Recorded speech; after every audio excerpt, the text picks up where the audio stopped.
So today we get to check out the Cellar Aged 2025 from Maker's Mark and see what we think of it. Now, don't go out and spend a ton of money on this one because there are some websites that are listing it at absolutely ridiculous prices. You're going to have to pay me $1 million. Oh, the wax broke on it, so I can just take the whole thing right off. Whoa, cork pop. Yeah, the cork came right off with the wax there. That was crazy. I've opened more Maker's bottles than I can't even count, and I've never had that happen before. But let's pour the first pour into the Affinity bottle. And the second pour we are going to review with you.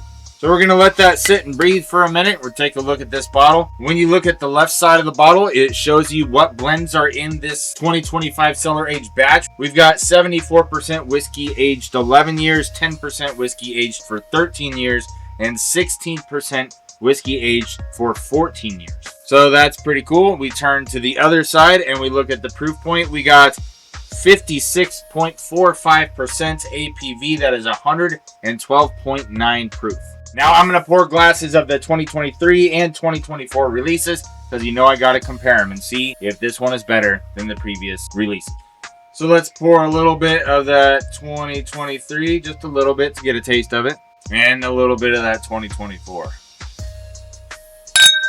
So the MSRP on the Maker's 2025 Cellar Aged is about $175. I got a steal on this one for $155. All right, let's check it out on the nose. First thing that came to mind was fresh glazed donuts. A little bit of caramel, a little bit of barrel char, but it's just sweet and bready. Smells like a pastry, which I think smells delicious. Let's go in for the palate. Cheers.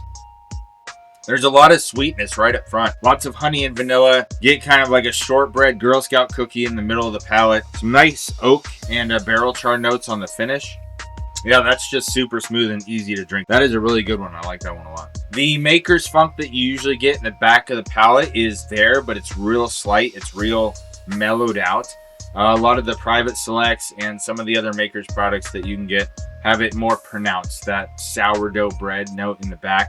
This is just soft and smooth, and it's got some nice viscosity, but it's not super thick. Is it $200 out the door good? I don't think so, but that really depends on your budget and how much you like Maker's. So in my case, I think it's delicious. I'm glad I got the bottle. I will definitely drink this entire bottle, but I'm not going to buy a backup at that price point. But let's see how it tastes compared to 23 and 24. All right, this is the 2023. The 2023 definitely has more Maker's Funk in the back, a lot of that sourdough bread. I think the 2023 is a lot rockier. There's more spikes, there's more dynamics in it, just a lot more going on. The 2025 was much smoother and easier, so if you liked the 2023, you'll definitely like the 2025. But let's go on to the 2024. This one has way more cookie notes. This one tastes more like a cookie than the other two. Hold on, I'm going to remind myself of the 25 real quick. Yeah, the 25 is softer, it's sweeter, and it's just more evenly balanced across the whole palate. The 2024 has more cookies in it. You can probably guess what I'm about to say, but I'm going to say it anyways. If you liked the Maker's Mark Cellar Aged 2023 or 2024, then you're going to like Cellar Aged 2025. It's good. It's just as good as the previous batches, and they are comparable. But thanks for watching. Protect, enjoy. Cheers.